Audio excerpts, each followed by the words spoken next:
Hola, amantes de la arquitectura y de la cultura. Bienvenidos a estas capsulitas culturales de Jordi una vez más. Hoy nos toca ver el periodo de la arquitectura neoclásica en México, el neoclásico en México, que el neoclásico va a llegar a México precisamente en una etapa de la historia muy turbulenta para México. Vienen muchos cambios de tipo social, de tipo económico, de tipo cultural. Vienen una serie de cambios que van a revolucionar a México durante prácticamente todo el siglo XIX, ¿sí? Entonces vamos a comenzar para ver qué estaba pasando y cómo va a pues llevarse a cabo todo esto, ¿no? Bueno, pues la ilustración es el detonador de todas las independencias, pero bueno, la primera revolución que va a provocar la ilustración, pues va a ser la misma Revolución Francesa, donde la ilustración pues, se originó, ¿no? Con toda esta nueva forma de pensar, los enciclopedistas, el conocimiento al alcance de la población, en fin, una serie de cambios culturales que va a haber primero en Europa y que van a influir sobre pues todo el continente americano también. La primera revolución que hay, pues es la Revolución Francesa para liberarse de las monarquías absolutistas. Después va a venir la independencia de los Estados Unidos y la invasión napoleónica en España. Esa es la que realmente va a detonar muchas cosas en América. La invasión napoleónica, donde primero Napoleón le pide permiso para pasar al rey Carlos IV y a Fernando. Bueno, había una pugna ahí entre Carlos IV y su hijo Fernando VII por el poder, pero bueno, les pide permiso para pasar hacia Portugal y con la idea de invadir Portugal. Y resulta que, pues ya que está pasando con las tropas, pues decide quedarse con España también, secuestra a los monarcas, tanto a Carlos IV como a su hijo Fernando VII, se los lleva a París, obviamente presos de lujo, ¿no? A vivir en un palacio muy bonito, mientras pone a su hermano en el poder. Y precisamente al haber este vacío de poder, al dejar de haber un monarca español gobernando España, pues entonces un monarca de los Borbones, ¿no? Que era la dinastía que estaba gobernando España en ese momento, pues entonces surge la inquietud en Hispanoamérica de, pues, qué van a hacer mientras el rey y su hijo están secuestrados, pues, qué van a hacer, ¿no? Con respecto a depender de la autoridad del hermano de Napoleón, que es José Bonaparte, o declarar unas juntas provisionales de gobierno. Entonces, en la mayoría de los casos van a surgir estas juntas provisionales de gobierno mientras regresa Fernando VII al poder. Y también va a suceder en España que al estar secuestrado el rey, pues van a crear una constitución, van a aprovechar para hacer una nueva constitución, la constitución de 1812, donde van a proponer una monarquía limitada, ¿no? Y entonces ya se proponen ya que en América, en lugar de haber virreinatos, van a ser como unos estados confederados junto con los estados que conforman España. Entonces, bueno, surge esta efervescencia política y en este ambiente pues va a llegar el neoclásico a México precisamente. Entonces, bueno, lo que les decía, las Cortes de Cádiz en 1812 van a crear esta nueva constitución que, pues, en pocas palabras, en muy pocas palabras, le quitaba los privilegios a los privilegiados, cosa que a los privilegiados no les va a gustar.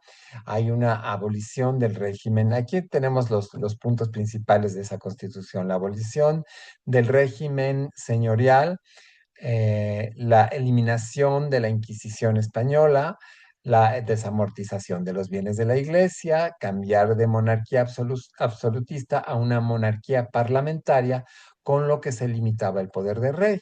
Entonces, bueno, esto obviamente a los realistas, a los que quieren que siga habiendo un monarca absoluto, no les va a parecer. Entonces comienza a dividir el panorama político español entre liberales y conservadores, que son los que quieren la monarquía tradicional absolutista, ¿sí? Y bueno, mientras son peras o son manzanas, en América comienzan a surgir las juntas provisionales de gobierno, porque en América obviamente se escandalizan con la Constitución de Cádiz, porque eso sería también quitarle los privilegios a los nobles, a la iglesia, en todo lo que son los virreinatos en Hispanoamérica. Entonces, bueno, pues deciden hacer juntas provisionales de gobierno en lo que regresa Fernando VII al poder y ven a ver qué va a hacer Fernando VII, si va a aceptar la Constitución de Cádiz o no. Entonces, bueno, inclusive en algunos países hasta están invitando a Fernando VII a gobernar en el país. De hecho, México invitó a Fernando VII a que viniera a gobernar para librarse de la invasión francesa y que gobernara desde México, como gobernara todo lo que había sido el imperio español, pero bueno, Fernando VII va a rechazar esa propuesta. Y bueno, vamos a entrar en tema. ¿Qué viene siendo el neoclásico? Pues el neoclásico es una reacción en contra del barroco, porque el barroco era esta exuberancia, ya habíamos visto en las capsulitas anteriores, esta exuberancia de decoraciones, de filigranas, todo lo que era el plateresco, el churrigueresco, pues ya va a ser la máxima expresión de no dejar un centímetro cuadrado sin trabajar, sin convertirlo en adorno, haciendo todo este lujo de detalles con la hoja de oro, con la ebanistería, en fin, ¿no? Y luego pues estas esculturas en madera de los diferentes santos y vírgenes, bueno, pues va a generar toda una apoteosis de ornamentación brillando en tonos de oro, pues fantástica, ¿no? Pero que bueno, surge esta nueva corriente. Acuérdense que en otras capsulitas ya hemos visto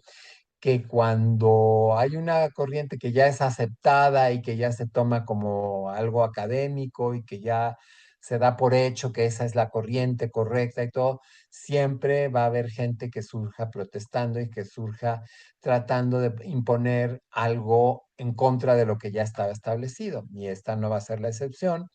Va a surgir el neoclasicismo, con todas estas ideas que había de la ilustración, retomando a los filósofos griegos, los métodos de urbanización de los romanos, de construcción, etcétera. Están tratando de volver a donde se habían quedado los romanos, ¿no? En cuanto a tecnología, en cuanto a filosofía, etcétera. Entonces, bueno, si esa es la corriente, pues vamos a retomar la arquitectura que usaban los romanos, pero agregándole cosas de la tecnología que ya había a finales del siglo XVIII, principios del XIX. Entonces vamos a ver que sí se toma la arquitectura romana, pero con ciertas modificaciones, con ciertos agregados que pues proporcionan ya los conocimientos que se tenían ya para finales del siglo XVIII. Entonces, bueno, les decía, volvemos otra vez al estilo arquitectónico romano, nada más que se va como les decía, vamos a agregar varias cosas. ¿Y cuáles van a ser esas cosas nuevas que van a agregar? Pues por lo pronto, en el estilo este de las columnas, que ya había las columnas clásicas que eran dóricas, jónicas y corintio, estas tres en medio, bueno, pues se les va a agregar la columna toscana, que es mucho más sencilla que la dórica, va a ser sin estrías, completamente lisa, y luego todo lo contrario, la más ornamentada, que va a tomar partes de cada estilo de los anteriores y se va a formar el estilo compuesto, es decir, el estilo que va a llevar elementos dóricos, elementos jónicos y elementos corintios. Entonces, bueno, tenemos esos dos nuevos estilos que pues no los había durante el Imperio Romano, ¿no? Y bueno, para los apasionados del detalle, pues aquí les dejo esta imagen con los diferentes nombres de cómo se llamaba cada elemento, hasta desde el basamento hasta llegar a la cubierta. Entonces, para los que quieran entrar a detalle, aquí les dejo la imagen. Nosotros vamos a continuar con lo que sigue.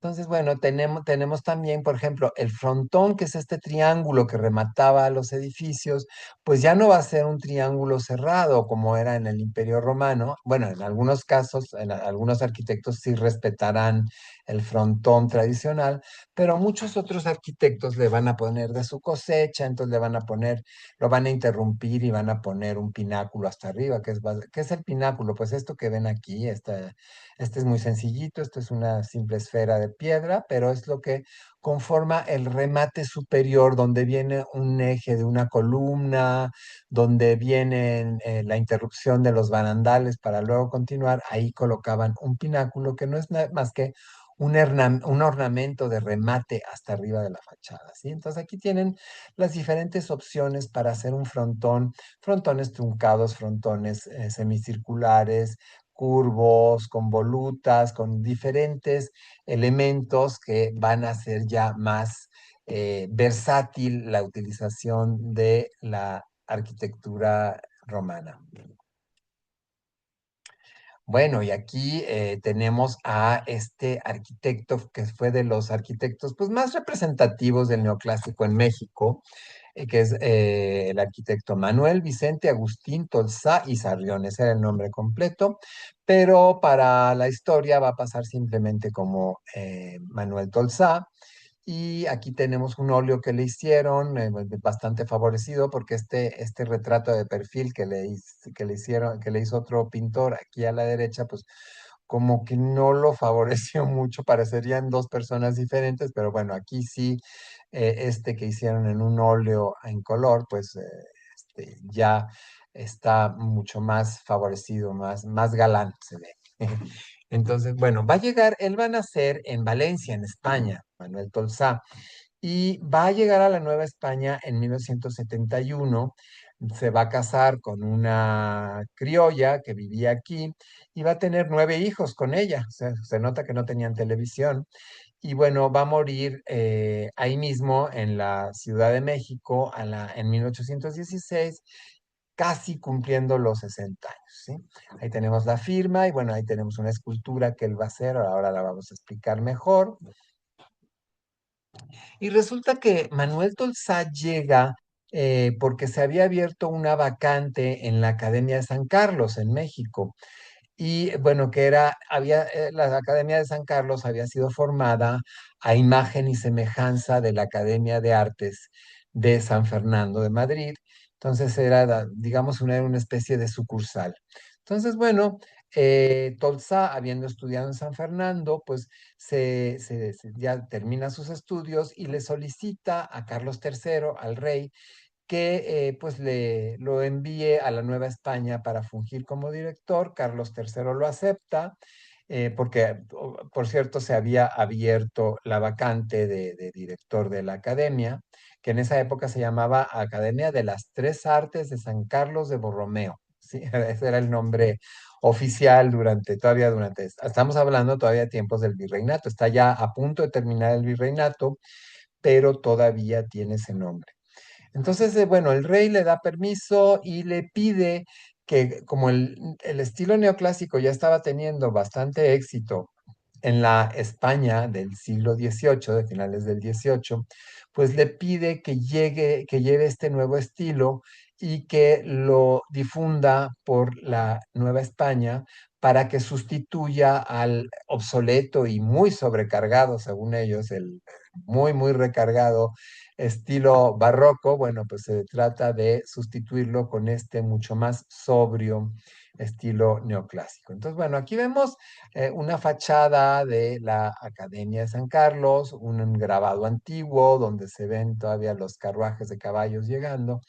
Este edificio había sido no recuerdo si un hospital o un convento, me parece que era un hospital, y bueno, queda vacante, digamos, abandonado, y pues lo van a tomar para hacer la Academia de San Carlos, lo van a remodelar y bueno, le dan este nuevo aspecto, ya obviamente en estilo neoclásico, esto se lo da Tolsá precisamente, y va Tolsá, con apoyo del rey, va a mandar traer todavía del reino de Nápoles en Italia, que pertenecía en ese momento a la corona española, parte de Italia era gobernada por España. Entonces, va a aprovechar esa oportunidad para mandar a hacer copias de las principales esculturas clásicas que había en Italia, que ya estaban siendo muy estudiadas por los estudiantes de arte en Europa. Y bueno, mandar a hacer réplicas y las va a traer aquí a la Academia de San Carlos para que los estudiantes mexicanos puedan tener contacto con ese estilo de hacer escultura y ese estilo de hacer arquitectura, ¿ok? Entonces, bueno, Tolsá va a llegar en 1791 y, bueno, va a tomar posesión de la academia, pero eso no quita que también va a recibir varios encargos de arquitectura, pues él es arquitecto, él especializó en arquitectura, entonces le van a encargar varios edificios de eh, hacer o determinar. En el caso, por ejemplo, de esta que estamos viendo aquí, que es la Catedral de la Ciudad de México, esta ya había sido empezada, ya llevaba pues mucho tiempo construyéndose, varias décadas, y resulta que el último arquitecto que había estado encargado de las obras era el arquitecto José Damián Ortiz Castro. Entonces, bueno, recién había muerto este arquitecto y le encargan la continuación de las obras a Tolsá. Por supuesto, Tolsá pues no va a respetar los planos del arquitecto de Castro y va pues precisamente a poner la impronta del neoclasicismo ya en la terminación de la fachada de la catedral, y entonces pues le mete estas balaustradas que ya van a ser elementos muy del neoclásico, con este frontón curvo, el famoso reloj, y rematando las tres esculturas de las tres virtudes teologales, que son la fe, la esperanza y la caridad. Eso ya lo veíamos en la capsulita anterior, entonces no me voy a detener mucho en esta fachada, que ya la habíamos explicado un poquito. También le van a encargar hacer la escultura del caballito, es decir, una escultura ecuestre del monarca Carlos IV, que era el papá de Fernando VII. Entonces, bueno, queriendo congratularse con la monarquía española, pues quieren hacer esta escultura con la intención de que el mismo Fernando VII, que es hijo de Carlos IV, venga a inaugurarla a México. Entonces, bueno, hacen este redondel, hacen el pedestal para la estatua, todo, y entonces, bueno, se hace la estatua y se pone pues en lo que era la plaza principal, la plaza mayor de la Nueva España. En esa época todavía no se le conocía como Zócalo. Ya les voy a explicar ahorita por qué se le comenzó a llamar Zócalo. Pero en esto, pues viene ya la convulsión. Va a estar en el Zócalo de 1803 a 1823. En 1823, el último virrey de España, Juan de Donojú, pues firma en una mesa frente a Agustín de Iturbide, pues firma la aceptación de la independencia y pues la capitulación, ¿no? La aceptación de que ya no iba a haber virreyes, sino que ya se iba a hacer un país independiente, ¿no? México. Entonces, gracias a un historiador y catedrático de la universidad, la estatua no fue destruida porque una de las primeras órdenes del primer presidente del México independiente va a ser destruir la estatua que representaba al rey y borrarla de la Plaza Mayor. Entonces, bueno, Lucas Alamán con un grupo de estudiantes de la universidad desmontan la estatua una noche y se la llevan a esconder al patio de la universidad para que el presidente no la destruya, ¿sí? Entonces, bueno, aquí tenemos un antiguo grabado donde se ve el patio de la universidad que estaba justo a un lado de la Plaza Mayor, y la estatua del caballito ahí ya resguardada por los estudiantes y maestros de la universidad. Y aquí, bueno, no se alcanza a ver muy bien, pero se ve normalmente en esta imagen, cuando se ve más ampliada, se ve una rejita rodeando a una escultura de piedra azteca de los mexicas, que es perdón, la Coatlicue, la diosa Coatlicue, que también se la habían encontrado en una excavación de un edificio, y pues también la fueron a resguardar ahí para evitar que fuera destruida, ¿no? Entonces, bueno, hubo varios cosas que afortunadamente maestros y estudiantes protegieron de su destrucción durante esa época, pues por temas ideológicos, ¿no? Entonces, bueno. Pues un invento importantísimo que surge por esas fechas es la fotografía. A ver, ya tenía mucho tiempo de que se habían estado haciendo experimentos con la fotografía. Los griegos ya estaban tratando de averiguar qué estaba pasando, cómo era la visión del ojo, etcétera, en el siglo V antes de nuestra era, ¿sí? Entonces, bueno, ya tenían bastante tiempo de que se estaba estudiando sobre esto. Los árabes, sobre todo en su estancia en la península ibérica con la dinastía Omeya, van a tener, la dinastía Omeya de gobernantes va a fomentar mucho la ciencia y las artes. Entonces, bueno, apoyan mucho a los científicos y va a haber un científico árabe que va a descubrir cómo trabaja el ojo y también al mismo tiempo pues descubre lo que es la cámara oscura, es decir, cuando dejas pasar la luz por un agujerito y esa luz te proyecta en la pared de enfrente, la imagen que hay afuera nada más que la proyecta de cabeza. Esa es la famosa cámara oscura, que es el precursor de la cámara fotográfica, ¿sí?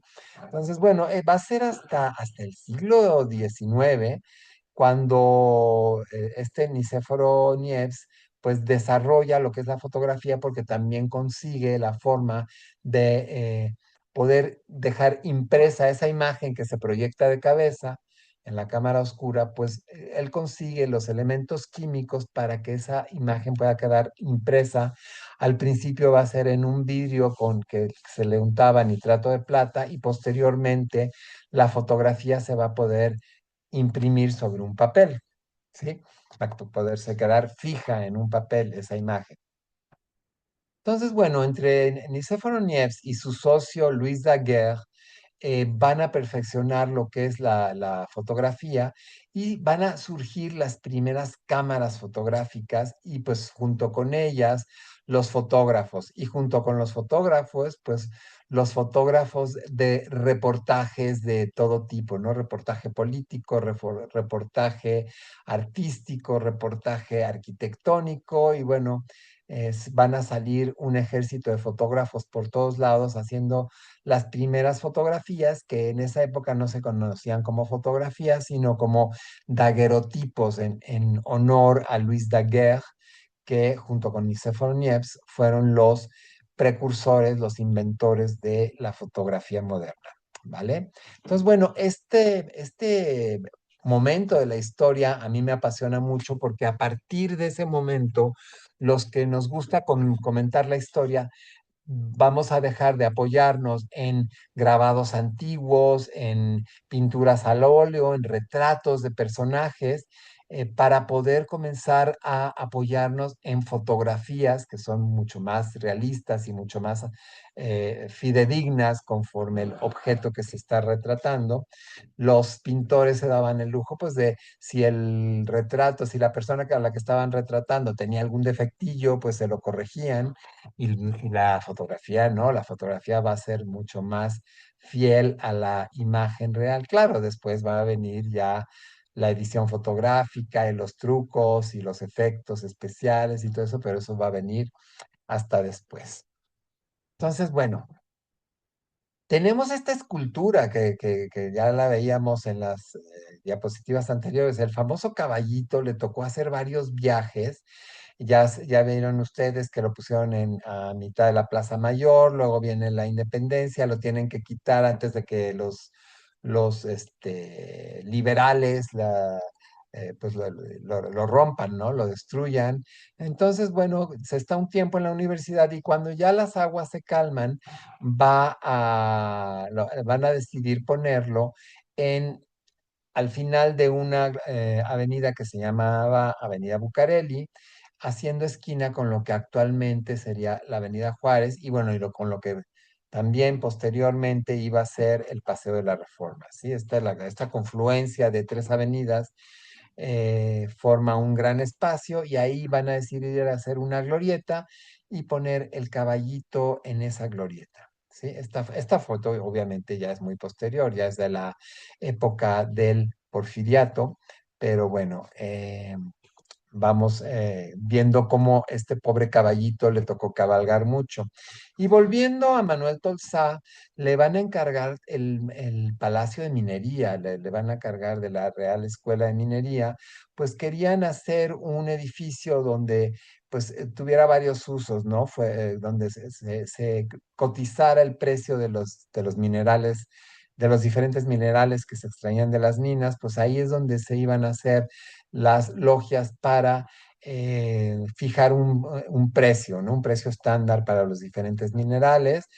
Y bueno, pues también va a servir de tribunal para la cuestión de la propiedad de las minas, etcétera, ¿no? Todo lo referente a la minería se va a ver en ese edificio. Entonces se va a iniciar este edificio en 1797, tan solo 6 años después de que Tolsá llegó a México y se va a concluir hasta 115 años más tarde, ¿sí? Desde un inicio, como el subsuelo de la ciudad es lodoso, porque era un lago, había un lago, los aztecas habían construido su ciudad sobre de un lago, pues el subsuelo tú escarbas en el centro de la Ciudad de México hasta la fecha, todavía excavas, no sé, un metro, metro y medio y ya encuentras agua. Entonces, imagínense cómo tienen que ser las cimentaciones de los edificios para que los edificios se puedan tener en pie sobre un suelo que básicamente es lodo. Pero lo importante de este edificio hecho por Tolsá es que va a ser uno de los edificios más emblemáticos del neoclásico en México. Y bueno, vemos lo que les decía hace rato, en la fachada principal va a tener tres entradas, digamos, tres cuerpos o etapas en forma horizontal y también iba a tener dos verticales y más el frontón, obviamente. Aquí vemos que sí respeta el frontón cerrado, muy cercano a lo clásico original de la arquitectura romana, pero en las entradas laterales va a tener un frontón semicircular truncado precisamente para poner estas placas conmemorativas de la inauguración del edificio y de la finalidad del edificio, ¿no? Entonces, bueno, el neoclásico por lo general, también basado en la arquitectura clásica romana, va a atender a la simetría. Aquí podemos trazar una línea, ¿sí? En el centro y tenemos lo mismo hacia la izquierda que hacia la derecha. Eso se conoce como un eje de simetría, es decir, el edificio maneja la simetría para conseguir un balance estético, ¿sí? Un balance visual, digamos que pesa lo mismo del lado izquierdo que el del lado derecho en lo que se refiere a la cuestión visual y estética. Entonces, bueno, va a ser de los máximos exponentes del neoclásico en esta Ciudad de México. Esta zona de hasta arriba, en la parte esta que está por encima del frontón, yo me atrevería a decir que ya la hicieron posteriormente a la obra, digamos, de Tolsá. Esto yo siento que fue agregado ya durante la etapa del Porfiriato y ya les voy a explicar por qué se agregó esto, porque es un elemento ya muy característico de los edificios del Porfiriato. No se los voy a quemar, no se los voy a, como dicen los jóvenes ahora, no se los voy a espoliar, con esta palabra tomada del inglés, no se los voy a spoilear, ya se los contaré la próxima. Pero eso es lo importante de este edificio, ¿no? Que respeta los cánones clásicos y es un digno ejemplar del neoclásico. Y bueno, ya para cambiar de diapositiva, pues aquí tenemos el último viaje del caballito, porque ya les expliqué en las diapositivas anteriores, perdón, ya les expliqué en las diapositivas anteriores, pues toda esta cabalgata del caballito, desde que se lo hace Tolsá hasta que llega a esta plaza, que es su ubicación actual, en un entorno mucho más adecuado para el estilo de la escultura, puesto que ya la glorieta donde se encontraba, al ir pasando las décadas, pues ya estaba rodeada de rascacielos de estilo internacional que ya nada tenían que ver con el estilo de la estatua. Y bueno, la reubicaron en esta plaza que a mí me pareció una decisión muy afortunada porque ya hay una unidad estilística en todo lo que es la plaza, ¿sí? Enfrente de este Palacio de Minería hay un edificio espectacular del Porfiriato que ya lo veremos en la próxima capsulita, que es lo que fue el Palacio de Comunicaciones y Obras Públicas, la Secretaría de Comunicaciones y Obras Públicas del gobierno mexicano. Bueno, continuemos. Algunas vistas interiores del Palacio de Minería. Tenemos algunos salones, algunos fueron hechos por Tolsá, otros no, otros ya son posteriores, pero bueno, tenemos que hay una armonía, un respeto al estilo neoclásico, pues muy cuidado en todos los interiores del palacio y cuenta con patios, con múltiples arcadas donde va a haber capiteles.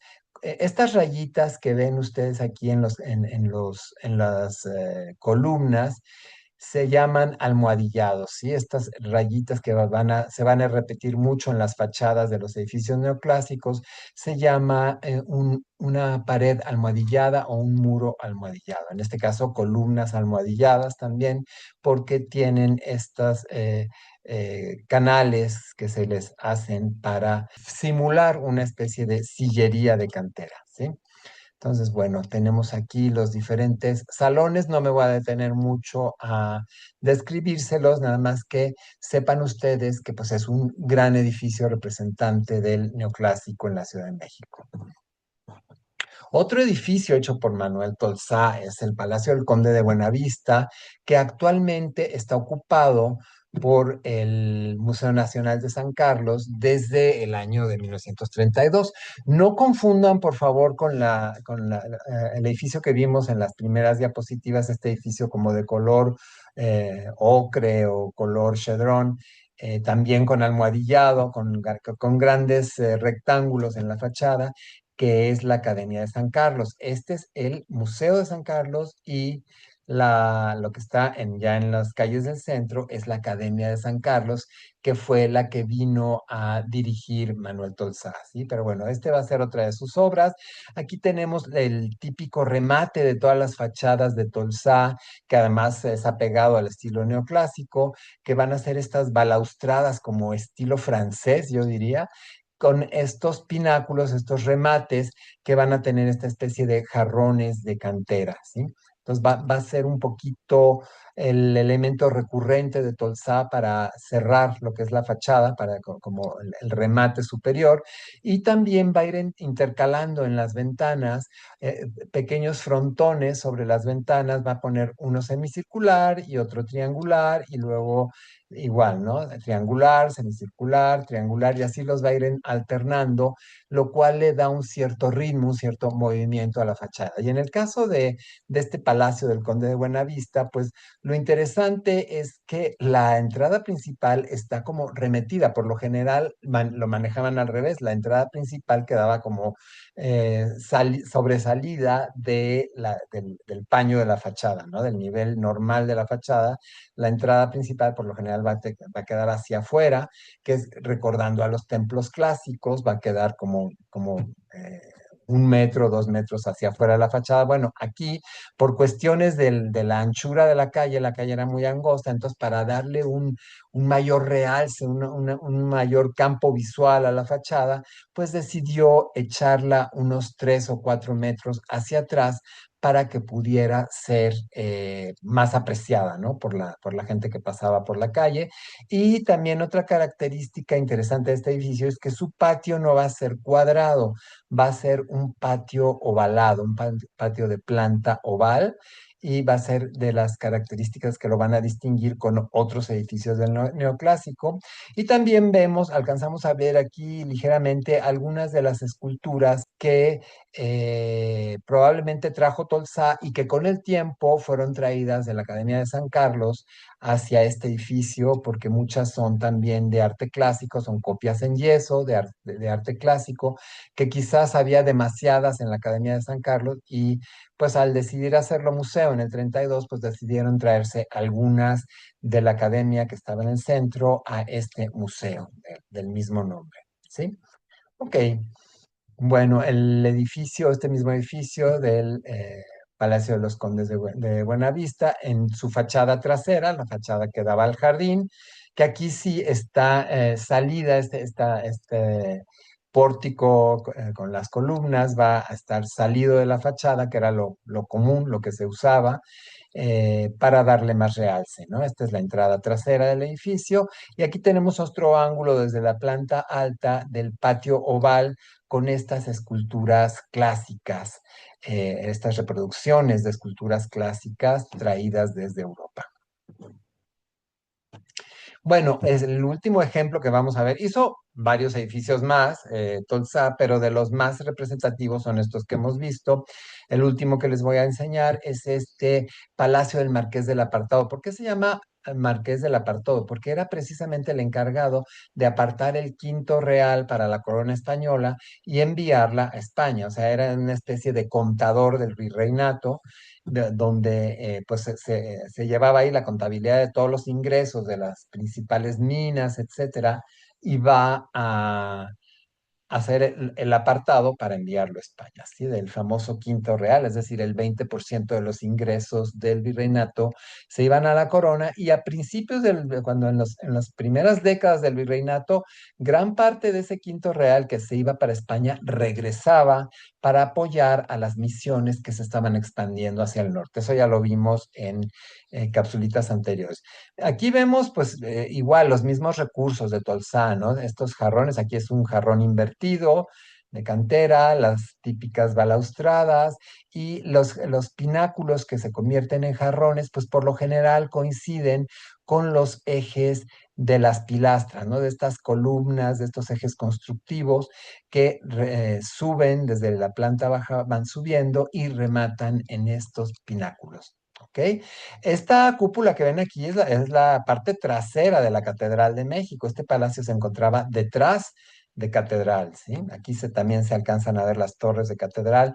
Esto que alcanzan a ver ya es un pedacito de la Plaza Mayor, de lo que hoy se conoce como Zócalo. Y este edificio tuvo no sé si la buena o la mala suerte, de que su fachada principal diera hacia las excavaciones de lo que era el Templo Mayor de la Gran Tenochtitlan. Entonces, bueno, este da la cara hacia lo que se pudo rescatar o lo que pudo descubrirse de los basamentos de las pirámides, de estas grandes pirámides del Templo Mayor. ¿Ok?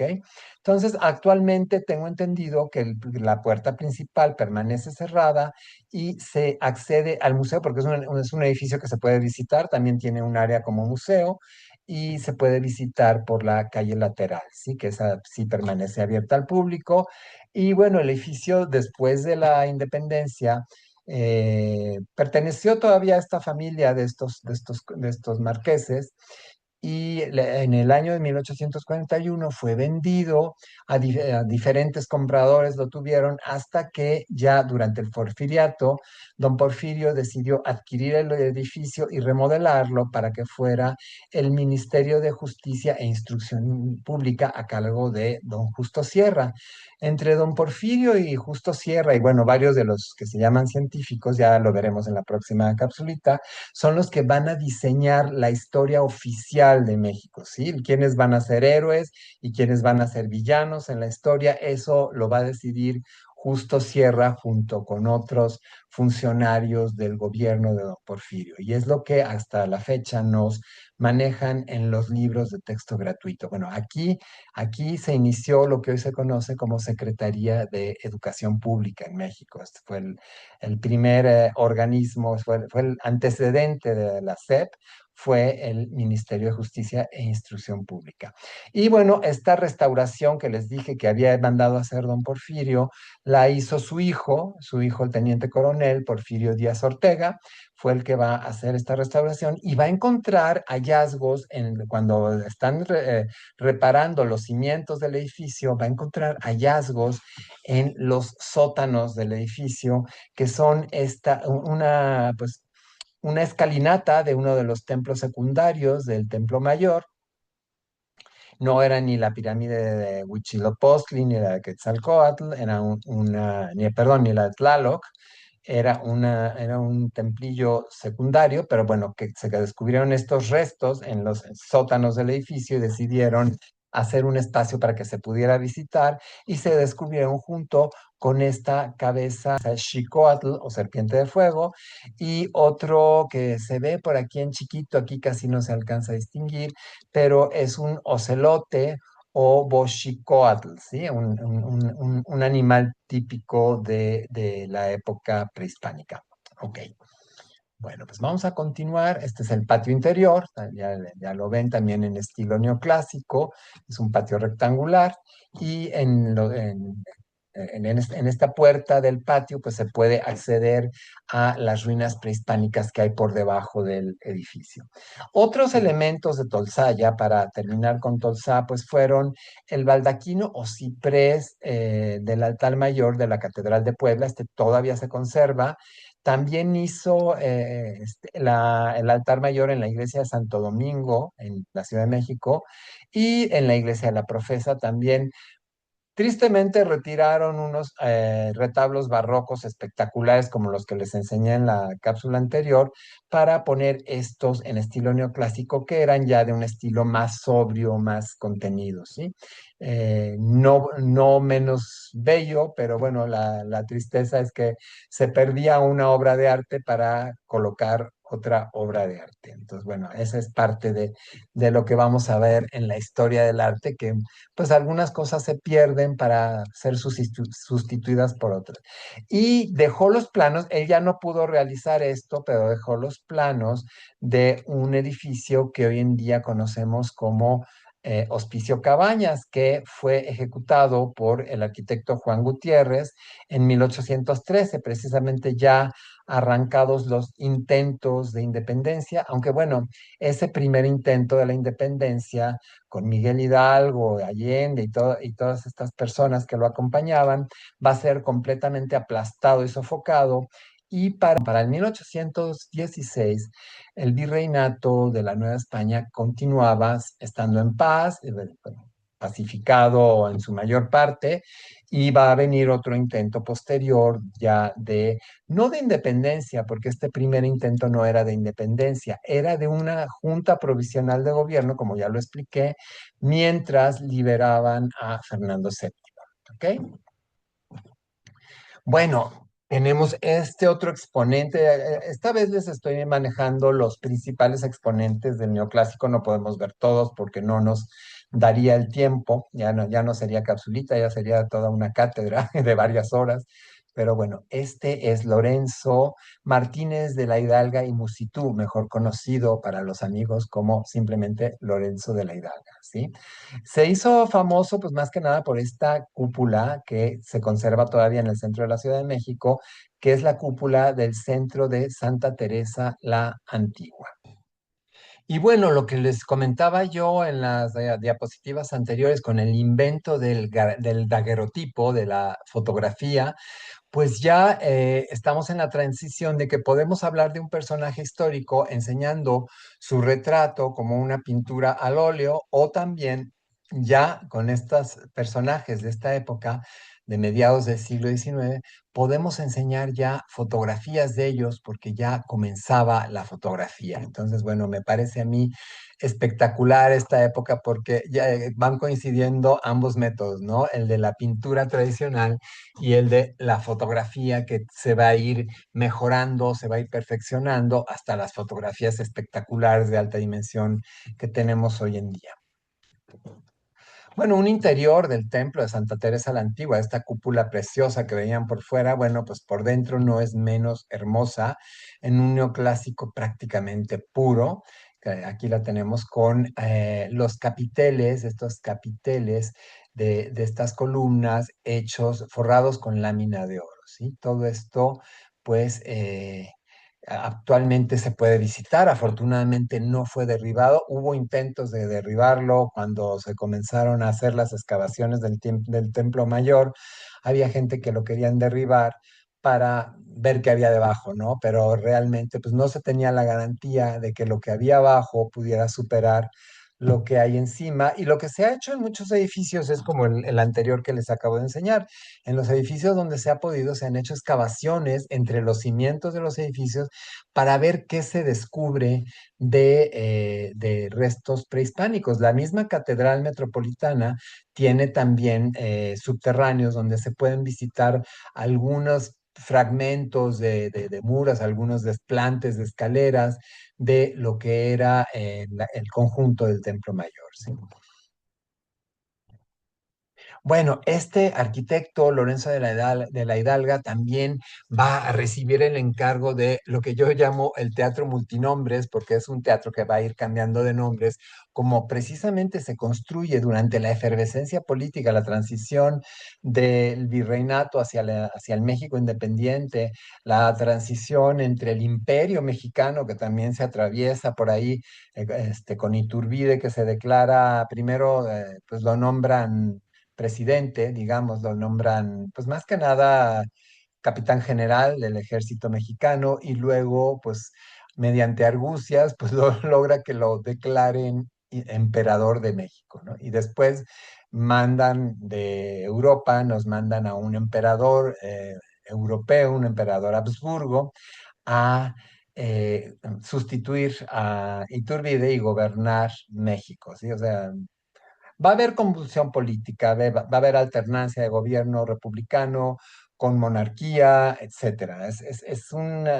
Unas décadas muy, muy revueltas, lo que es la primera, digamos, los dos primeros tercios del siglo XIX es muy convulso para la política y la sociedad mexicana. Entonces, este teatro, pues al principio se lo va a encargar Santana que ya era un presidente del México independiente, pues se lo va a encargar a Lorenzo de la Hidalga, entonces le ponen Teatro Santana, pero en eso, bueno, Santana ya cae en desgracia al perder la guerra contra los Estados Unidos y bueno, tiene que dejar la presidencia. Y bueno, entonces le van a poner Gran Teatro Vergara, porque así era como se llamaba la calle sobre la que estaba el teatro, era la calle Vergara, también eh, hecha en honor de un personaje histórico. Y después le van a cambiar, cuando ya llega a Maximiliano al poder, le van a poner Gran Teatro Imperial, y cuando sacan a Maximiliano, bueno, no lo sacan, lo acaban matando, lo acaban fusilando el gobierno de Benito Juárez. Entonces ya durante el gobierno de Benito Juárez se va a llamar Teatro Nacional o Gran Teatro Nacional, ¿sí? Y así se le va a conocer hasta que va a ser demolido. Entonces, bueno, fue construido también con la ayuda y financiado también el funcionamiento del teatro, fue muy apoyado por el empresario ferrocarrilero Francisco Arbeu Molina, que también tenía otro teatrito en lo que actualmente es la calle de República del Salvador, que había sido un templo de jesuitas y cuando expulsaron a los jesuitas, pues el edificio lo compró este señor Francisco Arbeu e instaló el Teatro Arbeu, que también fue muy popular pues, durante todo el siglo XIX, y él va a ser, pues digamos, mecenas de ambos teatros, ¿no? El Teatro Arbeu es suyo y va a cooperar mucho con el Teatro Nacional para traer obras, óperas, etcétera, ¿no? Poner en escena obras famosas. Entonces, bueno, aquí tenemos lo que les decía, pues ya tenemos la competencia entre los grabados de la época y los primeros daguerrotipos. ¿Sí? Este es un grabado, bueno, tenemos varios grabados de cómo era el teatro cuando aún no entraba el automóvil de gasolina a México, y ya vemos los primeros daguerrotipos también de este teatro, donde se alcanza a ver la cubierta de la tramoya, en fin. Interesante etapa esta. Y bueno, este es un bosquejo que hizo el arquitecto de la Hidalga, Lorenzo de la Hidalga, para presentárselo al presidente Santana, cuando todavía era presidente, pues como propuesta, ¿no? Para ya que fuera autorizado el proyecto. Entonces, bueno, el presidente dio luz verde y se construyó este teatro. Aquí tenemos tanto la planta como el corte vertical, donde se ven las diferentes áreas que ocupaba este teatro. Era un teatro muy majestuoso, era un teatro grande, y posteriormente sería, ya les contaré en la próxima capsulita, este teatro va a durar pocos años porque va a ser demolido en 1900 por órdenes de don Porfirio. Eso ya lo veremos más a detalle en la próxima capsulita, pero bueno, tenemos aquí otra fotografía o daguerrotipo con el edificio del teatro a mitad de la demolición. ¿Sí? Ya se le había quitado el techo y estaban pues demoliendo las principales columnas, los principales apoyos del edificio. Uno de los proyectos encomendados a Lorenzo de la Hidalga es precisamente con motivo de los 30 años de la independencia mexicana, pues le van a encargar este monumento a la independencia, que va a ser una columna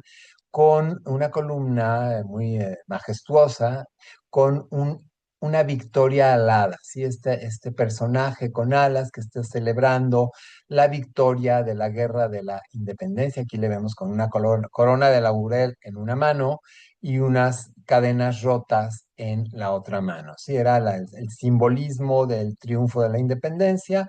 Y bueno, si quizás si lo comparan ustedes con la columna que tenemos actualmente, pues sí, sí se parece mucho. La columna actual, el arquitecto que la hizo, que también se los voy a platicar en la próxima capsulita, fue inspirado en el proyecto de Lorenzo de la Hidalga, simplemente le hizo algunas modificaciones a ese proyecto original. Sí, bueno, el caso es que se iba a construir este proyecto, pero bueno, también les digo, viene este problema de la guerra con Estados Unidos, el ejército de Estados Unidos llega hasta esta plaza, esta banderita mexicana que ven aquí y la de la catedral, obviamente, es sustituida en 1848 por la norteamericana, pero bueno, me estoy adelantando, el 16 de septiembre de 1843 pues vienen los festejos por la primera piedra, la ceremonia de primera piedra de este monumento a la independencia, del cual solamente se va a hacer la base, esta base que vemos aquí abajo. Déjenme pasar a la siguiente, que es lo que se conoce normalmente como pedestal o zócalo del monumento. Entonces, este zócalo sí se va a construir, lo que estoy encerrando en este círculo, se va a construir y va a durar muchos años así, va a durar una buena cantidad de años, donde está solamente el zócalo, se va a convertir en una especie de kiosco para que toque la orquesta los domingos, etcétera, pero ya la columna no se realiza porque vienen muchas convulsiones políticas en México, vienen cambios de gobierno y viene la guerra con Estados Unidos. Les digo, los americanos llegan hasta esta plaza, izan sus banderas, sobre todo en el Palacio Nacional, que es el que se ve aquí al fondo, sustituyen esta bandera con la de Estados Unidos al México perder la guerra contra ellos, y bueno, luego van a llegar a un acuerdo con México en el Tratado de Guadalupe Hidalgo.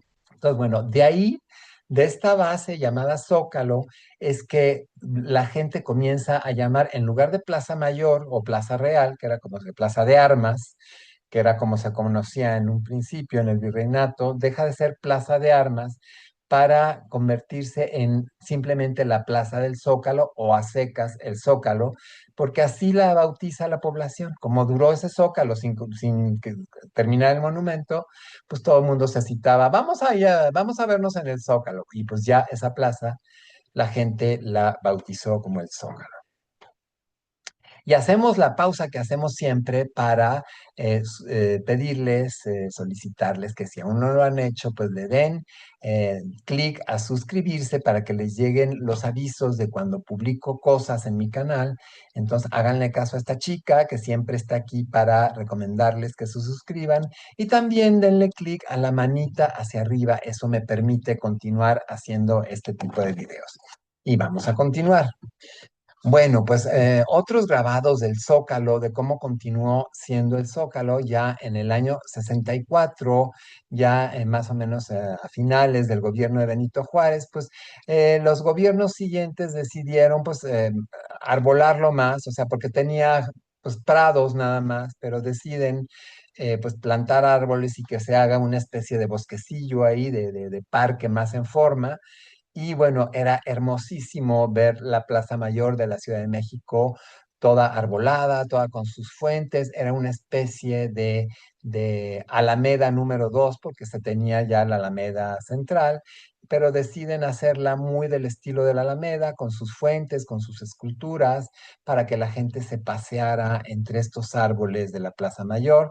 Desgraciadamente, pues esto ya en la tercera década del siglo XX, pues va a dejar de existir a un presidente de corte comunista, admirador de Stalin, pues quiere hacer una plaza de desfiles militares al más puro estilo de Stalin, ¿verdad? De los desfiles militares que ya hacía Stalin, y pues le estorbaban los árboles, ¿verdad? Le estorbaban las áreas verdes, le estorbaban las fuentes, iba a dejar una horrorosa y horripilante plancha de concreto en lugar de este hermoso jardín con fuentes que vemos aquí, y pues que seguía el zócalo de lo que iba a ser el monumento, pues ahí sigue, ahí continúa, le van a poner después un techito para ya convertirlo más en forma en un kiosco.